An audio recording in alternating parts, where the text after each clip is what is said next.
Bismillahirrahmanirrahim. Assalamualaikum warahmatullahi wabarakatuh. Alhamdulillahirabbil alamin. Wassalatu wassalamu ala sayyidil mursalin wa ala alihi wa sahbihi ajmain. Amma ba'du. Nawaitu ta'alluma wa ta'lim wa nafa wal ittifa wa ta'adur wa tarki wal fadl istifadah wal hasanata masubi kitabil wa sunnati rasulih wa ta'ala al-huda wa dalalatil madillah wa gharabi wa thawabi subhanahu wa ta'ala. Alhamdulillah, Allah Ta'ala telah mengumpulkan kita dalam satu tempat yang insyaAllah penuh barokah, penuh rahmat, penuh ampunan Allah Ta'ala. Mudah-mudahan Allah Ta'ala menjadikan kita menjadi orang-orang yang baik, dan juga salawat dan salam tercurahkan kepada junjungan kita Nabi besar Muhammad sallallahu alaihi wasallam. Para jamaah yang dimuliakan Allah Ta'ala, pada malam ini kita sudah sampai di bab furudul ghusli di dalam satu kitab yang bernama Kitab Takhirat Sadidah. Furudul ghusli isnani, al-awwal an-niyatu, as-tsani ta'mimul badani bil ma'i. Fardunya mandi itu ada dua. Al-awwal, yang pertama, fardunya mandi yang pertama adalah an-niyatu, niat. Niat merupakan pondasi amal perbuatan. Niat di dalam sholat, niat di dalam mandi, niat di dalam wudu, dan niat juga semua amal-amal ibadah kita. Dengan niat itu menjadikan niat ini sebagai fardu yang pertama di dalam fardunya mandi. Seseorang, kenapa ada niat, diwajibkan niat? Karena niat ini membedakan mana mandi wajib, mana mandi sunat, mana mandi biasa. Sama halnya juga seperti yang lain. Orang yang melakukan macam gini, kita ke masjid, duduk di masjid, tidak niat, dengan orang yang duduk di masjid dengan niat itu beda. Kalau orang duduk di masjid dengan niat, itu tentu dia dapat pahala. Tetapi orang yang duduk di masjid tanpa niat, ya percuma, tidak dapat pahala. Niat itikaf, nawaitul itikaf madumtu fihi lillahi ta'ala, niat itikaf di sini. Kemudian kita niat itikaf melakukan sholat 2 rakaat, misal 2 rakaat itikaf, atau sekalian langsung ketika sudah masuk adzan mau qomat langsung sholat, itu sudah gugur. Atau juga kalau tidak sempat untuk sholat atau ada acara di tempat ini hari-hari besar Islam, maka kita duduk di masjid niat itikaf. Kalau tidak mungkin sholat, cukup baca subhanallah walhamdulillah wala ilaha illallah wallahu akbar sebanyak 4 kali. Itu sudah cukup mengganti sholat. Subhanallah walhamdulillah wala ilaha illallah wallahu akbar 4 kali. Lebih-lebih orang masuk masjid, mungkin dia tidak bisa memungkinkan untuk sholat, atau di masjid itu buat acara, kan tidak bisa. Acara besar, hari besar Islam, dia mau sholat di pertengahan, itu sudah acara dimulai, tidak enak kan sholat. Jadi ya kita baca. Maka orang yang tidak niat hadir acara, tidak niat itikaf, maka dia hanya dapat dapat apa? Hadirnya acara tersebut. Umpama acara maulid, acara Isra Mi'raj, acara nuzul Quran, acara Muharram, acara Asyura dan seterusnya. Tetapi kalau dia niat itikaf sambil niat untuk hadir, maka dia dapat dua-duanya. Maka niat ini menjadi pondasi amal perbuatan kita. Bahkan disebutkan di dalam syarahnya hadis menjelaskan tentang hadis Arba'in Nawawi, itu menjelaskan, ada di situ menjelaskan innamal a'malu bin niat. Menjelaskan tentang innamal a'malu bin niat wa innamal likulli imrin ma nawa. Nah, innamal a'malu bin niat, di situ ada ulama menjelaskan tentang niat tersebut. Orang yang niat melakukan kebaikan ternyata ada halangan yang menjadikan dia tidak melakukan amal tersebut, maka dia sudah dapat pahala. Itu lebihnya niat. Kita mau melakukan amal kebaikan, habis Isya saya mau hadir maulid, ternyata ada tamu, tidak jadi hadir maulid, maka dia dapat pahala. Atau saya nanti habis maghrib sholat jamaah sekalian, sekarang malam Kamis ternyata ada berhalangan, ditelepon ada tamu atau apa, ada tugas, maka dia dapat pahala. Itu pentingnya niat. Maka kata para ulama, perbanyakilah niat-niat baik di dalam setiap amal perbuatan kita.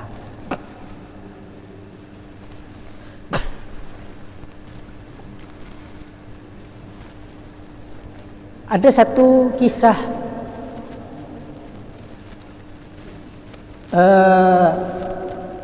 mungkin kita pernah tahu Maulid Simtud-Duror. Maulid Simtud-Duror yang biasa sering dibaca di masjid-masjid. Beliau yang nyusun adalah Habib Ali bin Muhammad bin Husain Al-Habsyi. Beliau memiliki guru Al-Habib Abu Bakar bin Abdullah bin Thalib Al-Attas.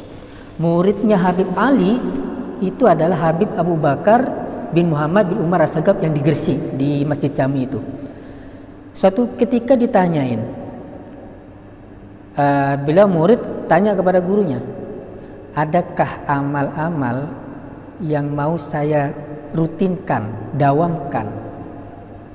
Beliau meminta nasihat kepada gurunya. Apa jawaban beliau? If'al lak bi kulli amalin taf'aluhu bi niyatin sholihah. Lakukan, kerjakan amal-amal yang kamu lakukan dengan niat-niat yang baik. Maka amal sedikit apapun, pekerjaan sedikit apapun, ketika diniatin dengan baik, maka itu menjadi besar. Gara-gara niat. Baik itulah melakukan kegiatan atau tugas atau apalah. Maka banyak para ulama-ulama soleh ketika mau masuk bulan Ramadan, mereka perbanyak niat lillahi kalimatillah. Masuk bulan Ramadan, niat untuk memperbanyak zikir, memperbanyak sholat tarawih, sholat malam, memperbanyak khatmul Quran, memperbanyak tadarrus, memperbanyak hadir majelis ilmu, memperbanyak ini itu, mau sedekah dan seterusnya. Meskipun diniatin itu berapa kata amal ini, mulai dari niat untuk mendapatkan ridha Allah, untuk niat sholat malam, perbanyak baca Quran, majelis ilmu, sedekah, ternyata hanya berapa? 3 mungkin yang dilakukan, 50% dari niatnya yang direalisasikan, maka tetap dapat pahala. Itu hebatnya niat. Nah, maka kembali masalah fardul ghusli, fardunya mandi, masalah niat. Yang pertama adalah niat, karena niat ini membedakan antara yang wajib, yang sunat, dan mandi yang biasa. Kapan waktunya niat? Awalul ghusli, yaitu pertama kali dia membasuh. Mana pertama kali dia basuh? Ketika nawaitul ghusla li raf'il hadasil akbari fardhonillahi ta'ala, dia siram. Dia niat Pertama itu mulai. Sunat-sunatnya nanti ada di belakang, sunat-sunatnya mandi. Jadi pertama kali basuhan. Maka di dalam permasalahan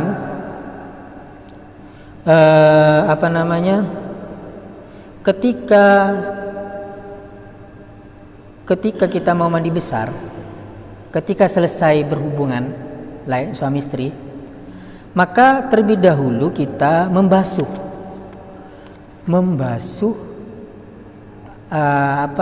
alat-alat yang itu kita basuh terlebih dahulu. Kenapa?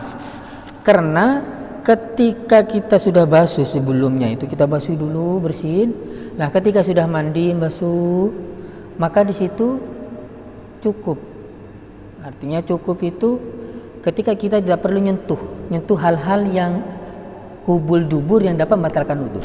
Kenapa? Wudu itu adalah hadas kecil masuk kepada hadas besar. Jadi cukup. Kalau mandi besar tidak perlu wudu lagi. Asalkan ketika mandi jangan nyentuh. Maka di sini disunatkan sebelum sebelum mandi itu dibasuh dulu. Biar tidak menyentuh. Kenapa? Karena kecil ikut yang besar. Beda halnya kalau mandi sunat yang lain seperti mandi Jumat, maka tetap harus wudu. Urus hadas wudu lagi. Kalau wajib enggak. Nah, sekarang bagaimana apakah niat itu apakah cukup satu niat di dalam dua mandi? Misal gini, dua mandi. Semisal suami istri ketika berhubungan itu ada dua kewajiban bagi dia. Kewajiban yang pertama berhubung jima itu dikatakan jima ketika sudah masuk. Yang kedua keluar mani. Nah, keluar mani dengan jima itu adalah perkara yang mewajibkan mandi. Maka ada dua perkara wajib di sini. Ada dua perkara wajib, keluar mani sama jima. Maka niat satu sudah cukup. Kan kadang ada berhubungan, misal ya berhubungan badan ternyata dah keluar, tetap wajib mandi. Mungkin bude tamu, bude telepon mendadak atau apa, tak sempat mareh, dah sampai selesai, itu wajib mandi. Nah, maka di sini dua kewajiban mandi, tapi niat satu cukup. Bagaimana kalau niat mandi apa? Mandi wajib dengan mandi sunat. Nah, ini kebetulan di malam Jumat. Kita kan disunatkan untuk mandi apa? Yaumul Jum'ah, mandi hari Jumat. Dia mau berangkat salat Jumat. Maka di sini ada dua niat. Niat pertama, niat mandi besar. Karena malam Jumat ini malam Jumat tempat malam-malam istimewa. Yang kedua adalah mandi disunatkan untuk mandi mau Jumatan. Maka apakah cukup satu niat? Tidak cukup, kata para ulama, harus diniatin dua. Nah, di dalam pembahasan ada namanya tasyrik. Nah, tasyrik ini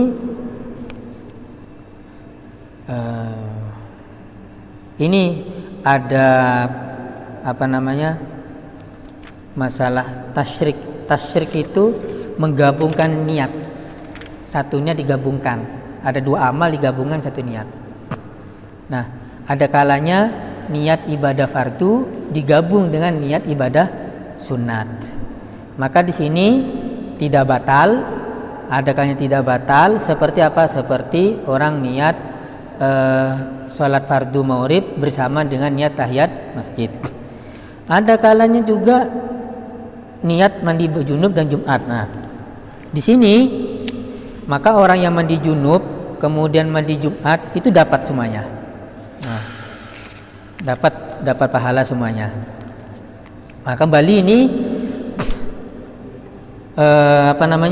kembali masalah fardunya mandi. Yang nomor pertama adalah niat.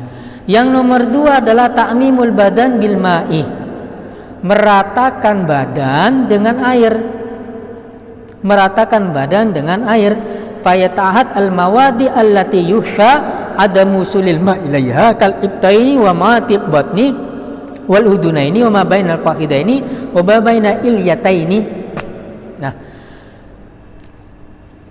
fardu mandi nomor 2 apa? Meratakan air ke seluruh badan. Maka kita harus ratakan air itu ke tempat-tempat yang dikhawatirkan air itu tidak sampai. Maka lebih difokuskanlah. Kalau yang tampak ini kan nyampe, tapi ada yang dikhawatirkan tidak nyampe, seperti tempat ini, maaf ketiak. Kemudian tempat pantat, terus apa itu lagi di dua telinga di belakang ini. Kemudian apalagi itu ini sare ya, di limpitan apa itu, perut. Orang kalau gemuk menempo itu kan penyapit limpitan apa boleh ngakulannya kau tabu lah raja beda limpitan nih kan apa boleh serajaan alim besaran. Nah, limpitan apa limpitan tadi nyaman nih kah limpitan. Nah, ini harus masuk karena kalau gemuk itu masuk limpitannya. Sama halnya untuk perempuan seporan yang nyaman ngaci tadi di bawah ininya. Ini kan beda limpitan di bawah nih kan. Nah, ini kan harus air itu harus sampai. Nah, ini limpitan perut atau limpitan punyanya perempuan ini. Harus di bawahnya itu harus masuk. Kira kemperakin kalau saya jelasakin lah ngerti. Apalagi yang ini harus masuk difokuskan lah. Difokuskan tempat-tempat yang khawatir tidak masuk air. Nah, itu penting karena kalau tidak masuk itu otomatis mandi kita tidak sah. Nah, bagaimana di dalam mulut, hidung itu dalam, maka itu sunat. Nah, di sini ada sunat-sunatnya mandi. Nah, sekarang fardunya mandi itu ada 2. Saya ulangi lagi. Yang pertama niat, yaitu nawaitul ghusla li rafil hadasil akbari fardhilillahi taala. Yang kedua ta'mimul badan bil ma'i, meratakan air seluruh badan, lebih-lebih kepada tempat yang dikhawatirkan air itu tidak sampai. Nah,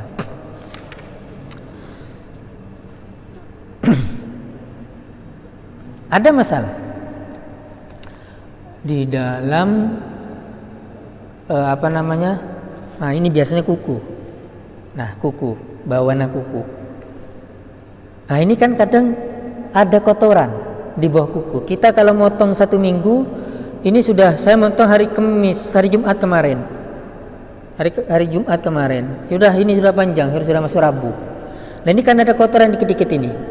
Nah, kotoran-kotoran yang ini yang ada di bawah kuku yang sudah menjadi biasa, umumul balwa, bahasa Arabnya dalam kitab itu umumul balwa, sudah menjadi umum, itu dimakfu. Yang kotoran yang biasa nempel itu. Tetapi kalau kotoran yang baru datang, yang bukan setiap minggu, setiap saat, itu tidak dimakfu. Contoh orang yang jadi pemasak roti, adonan, atau biasanya tukang bengkel atau tukang cat atau tukang tapi ini kan ketika kuku panjang masuk, nah itu harus dibersihkan terlebih dahulu, khawatir air itu tidak masuk. Kalau yang kotor kayak ini kan gula beda pon ya. yang sudah biasa ini umum itu dimakfu. Nah, maka kenapa disunatkan kita motong kuku, yaitu ada yang sunnah hari Senin, Kamis dan Jumat. Jangan motong kuku di hari itu, ada ya.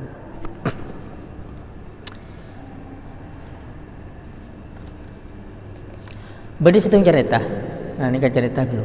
Masalah kokoh. Sepun tak nyampung fardunya mandi.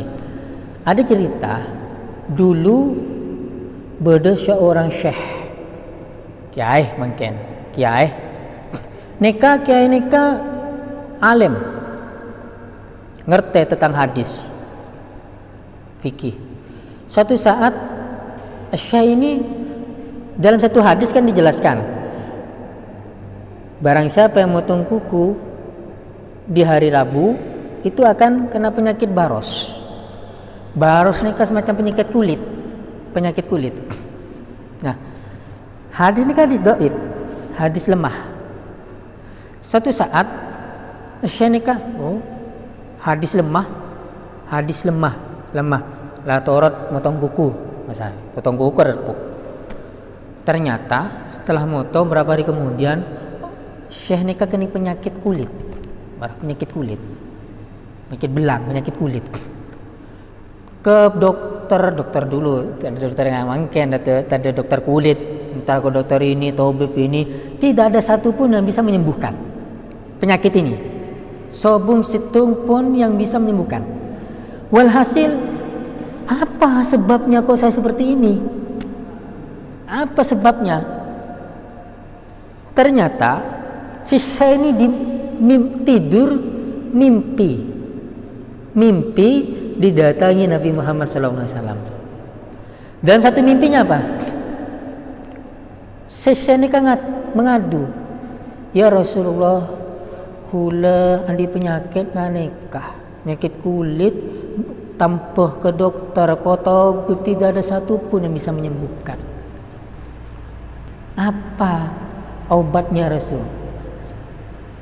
Pas jawab, apa yang menjadi sebab itu? Tidak tahu ya. Coba diingat apa? Apakah kamu pernah motong kuku di hari Rabu? Iya ya Rasul. Lah itu kan hadis dhaif. Ya. Sampitin, hadis kan dhaif. Lemah. Pas ditimbal lagi, jawab lagi, bukankah itu juga hadis dariku? Ada ngecit. Terkejut, ngecit.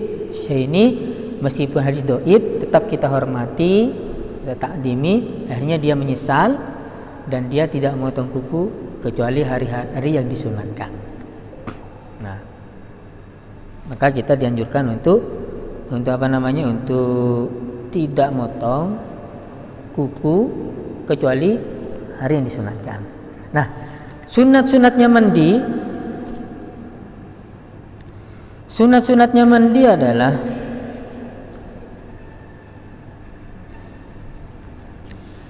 banyak sekali. Yang pertama tasmiyah, membaca bismillah,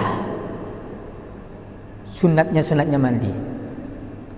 Yang kedua as-siwak. Nah, sekarang tasmiyah gini, kita kan kadang dalam compok itu kamar mandinya kan di dalam. Nah, ketika kenapa baca tasmiyah bismillah di dalam kamar mandi? Nah, ya reng, pada siapa nih? Nih, baca bismillah. Tasmiyah baca bismillah, maka kita di dalam baca bismillah itu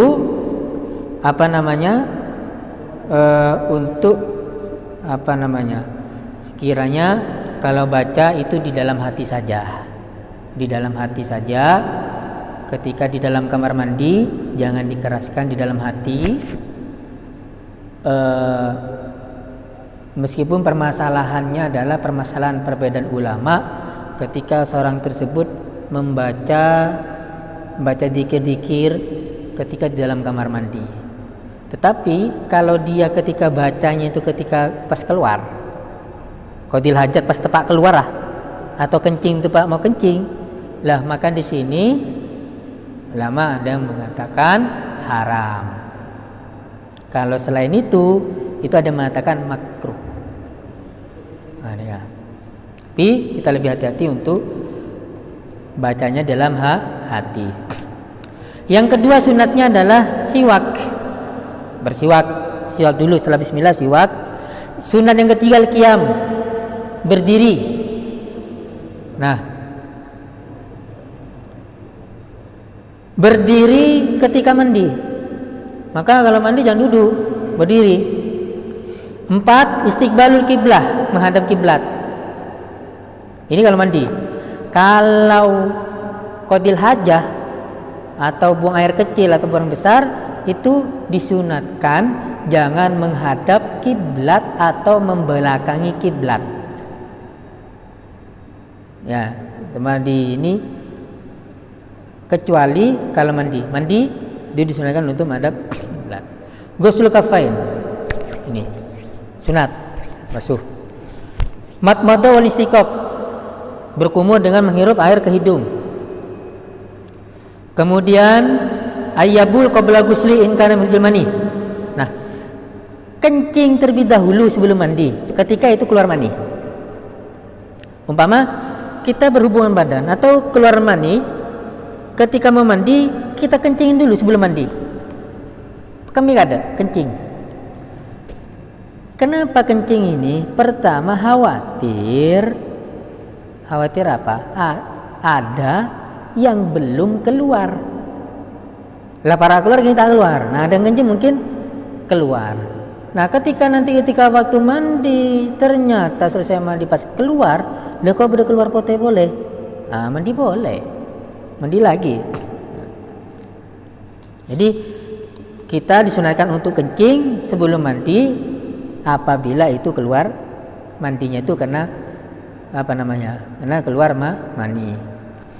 4, izalatul qadar qablahu, menghilangkan kotoran-kotoran yang ada di badan sebelum mandi. 9, al-wudu qablahu aw ba'dahu aw asnahu. Nah, disunatkan mandi wudu terlebih dahulu sebelumnya atau di pertengahan mandi. Tapi kalau mandi besar langsung cukup set. Ini besar. Karena mandi wudu itu adalah hadas kecil, itu sudah masuk kepada hadas besar. 10, tahatul relatif. Nah, itu tadi. Gosok membasuh, meratakan air atau menyalurkan air kepada tempat-tempat yang dikhawatirkan tadi tidak sampai air yang sudah saya jelaskan. Tahlilul syar, menyelat-nyelati rambut. Nah, kita sampuan mandi rambut ini kita harus masuk. Selati. Ad-dalak, ketika mandi gosok. At-tayamun, tangan membasuhnya dimulai dari yang kanan dulu. Yang kanan, saya kanan, kiri. Yang kemudian 14 taslis, 3 kali basuhan. 3 kali, setiap itu basuhan 3 kali. 15 al-muwalah, cepat-cepat. Jangan jadi secepat mungkin basuhan ini, jangan dijeda yang lama, cepat-cepat. 16 ayat tasila mastural aurat, mandi menutup aurat. Nah, memang disunatkan ketika mandi itu auratnya ditutup di bainal kubul duburnya, kubul ya, dan bidubur dan tutup. Kalau nyendiri itu itu disunatkan untuk menutupi aurat. Nah, di kubul dubur paling enggak ya, kubul dubur kita tutupin dalam menyendiri. Jadi kita sunat untuk nutupin. Ya sunat. 17 ila yang samahu min soin. Airnya tidak kurang dari 1 so. Ayyautasila 18 yang terakhir, ayyautasila fi mahallin la yanaluhu fihi rasyash. Mandi di tempat yang sekiranya tidak ada ceplikan itulah. Mandi di tempat situ. Nah,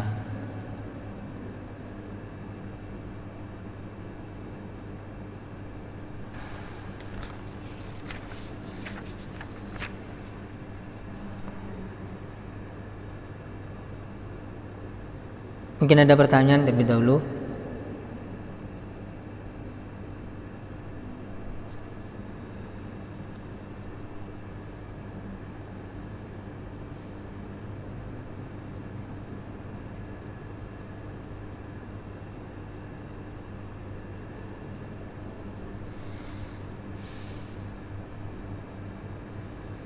Ada pertanyaan?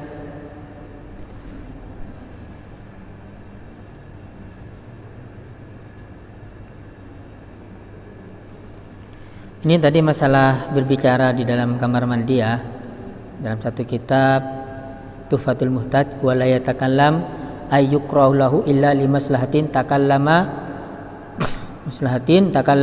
hala huruji baul au ghaid walau bi ghairi dzikir au radi salam. Jadi tidak boleh kita berbicara di dalam kamar mandi atau dalam artiannya makruh kecuali ada maslahat, kecuali ada mendesak. Mendesak itu apa sih? Misal kalau kita tidak bicara takut khawatir orang itu jatuh, atau ada orang yang buta kejeding, ketika kita tidak ngomong takut dia jatuh, takut apa, nah, itu bisa mendesak bicara. Ketika keluar bau kencing, jadi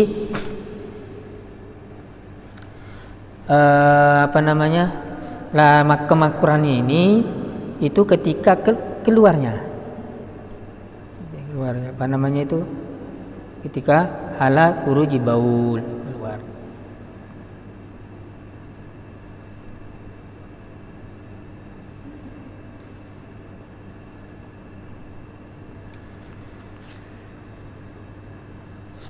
Ada pertanyaan?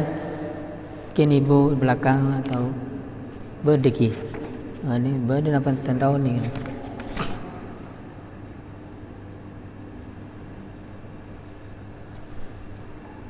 Zaman.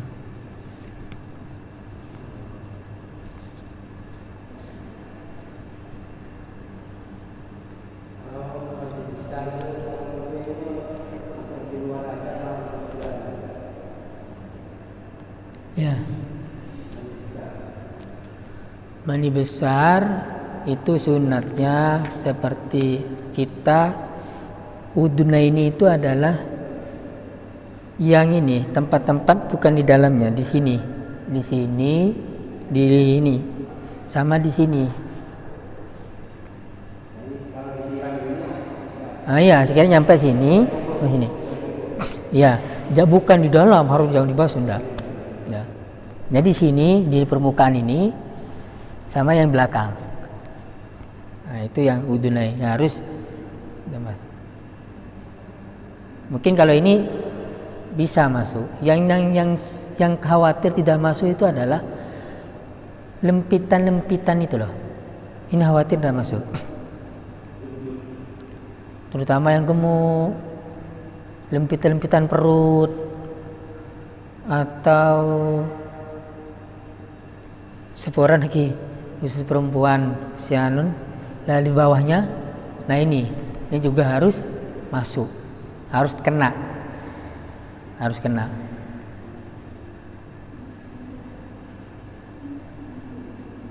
Ya, paham tadi? Maksudnya saya beban nih kak, nah paham. Harus kena limpitan.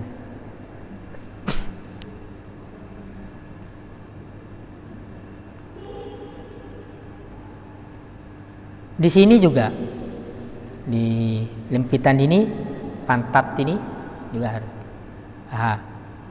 Juga harus limpitan ini yang penting. Maka tadi saya sampaikan lempitan ini harus betul-betul kita perhatikan ketika mandi.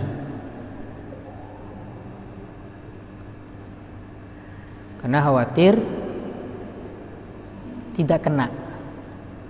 Ini.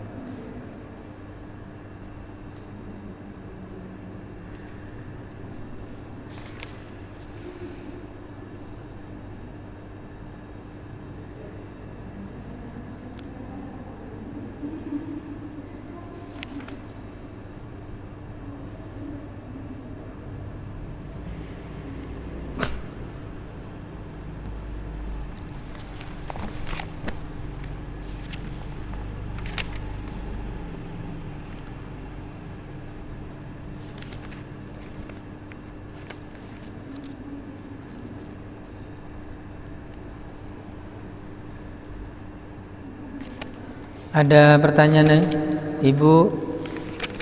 Saya masuk.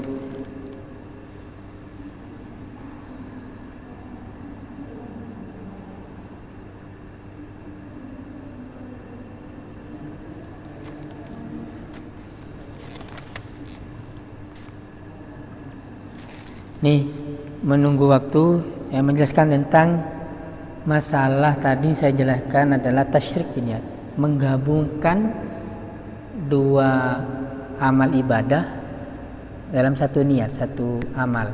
Contohnya adalah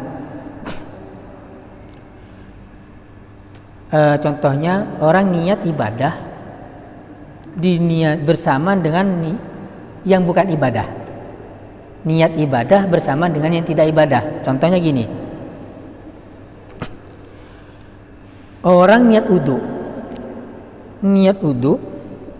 atau mandi dan niat untuk mencelep. Mau ada orang niat mandi besar atau mandi sunat.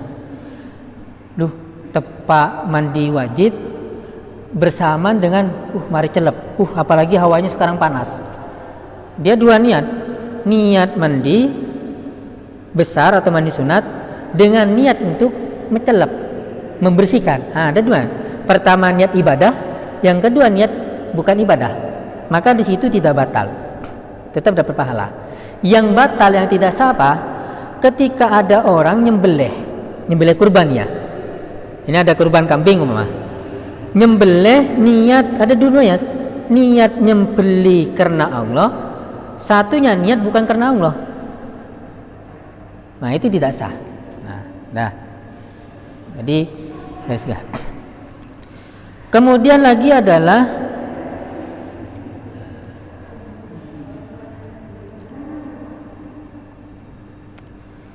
umpama ada orang sholat Allah Akbar, pertengahan sholat. Di pertengahan sholat itu ada orang ngetuk salam, masuk, assalamualaikum, salam. Kemudian kita baca ayat udhuluha bisalam. Itu kan ada ayat Quran udhuluha bisalam. Niatnya kita niat baca dan memahamkan. Ada dua. Niat baca, yaitu baca ibadah. Dua, niat untuk agar tamu itu paham di luar ibadah. Maka bagaimana? Tetap tidak batal. Kemudian lagi adalah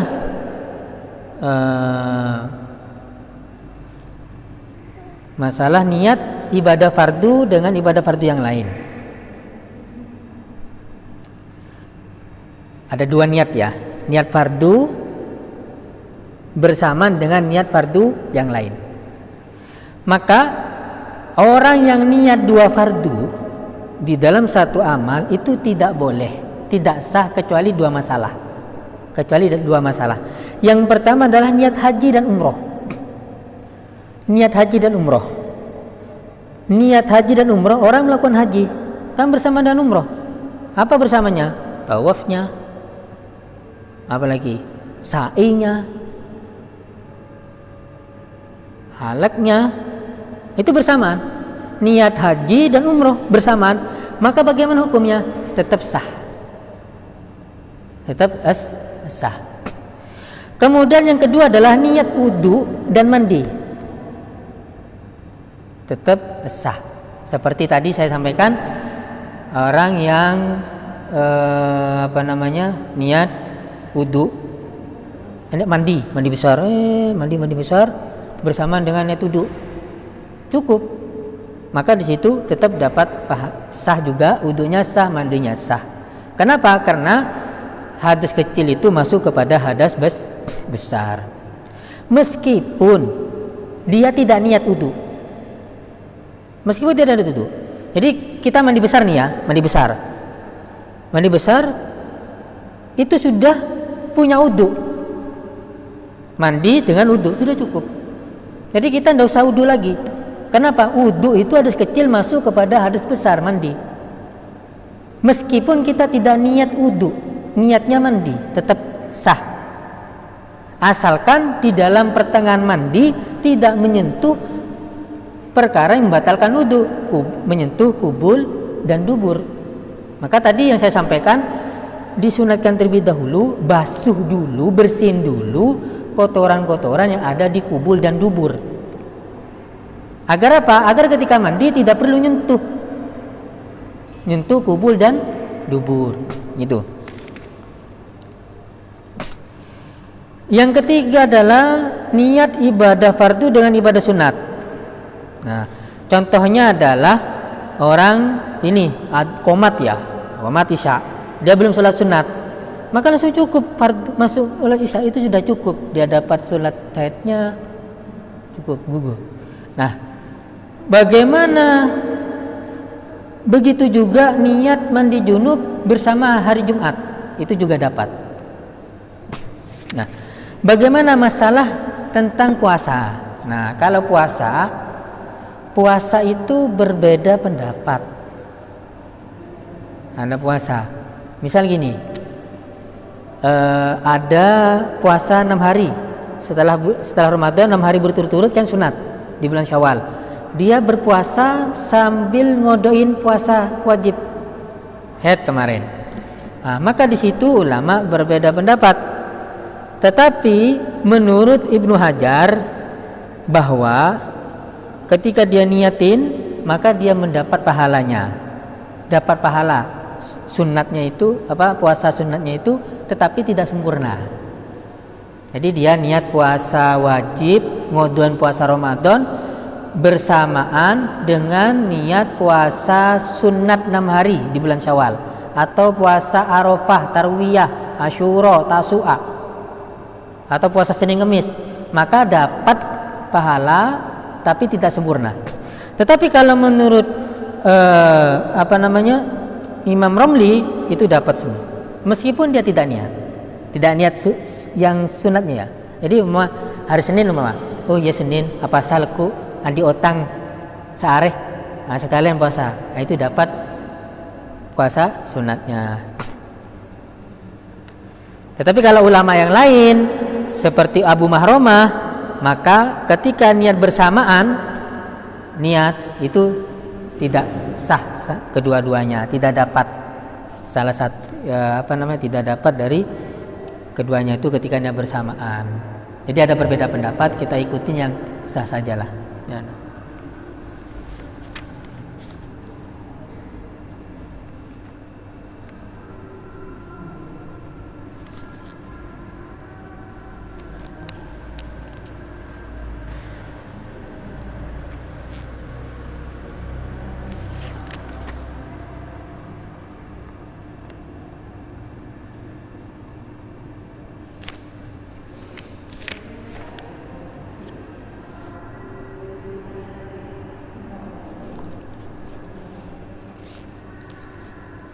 Kalau niat ibadah sunat bersamaan dengan ibadah sunat yang lain, maka itu dia dapat pahalanya seperti contoh niat mandi Jumat bersamaan mandi Idul Fitri.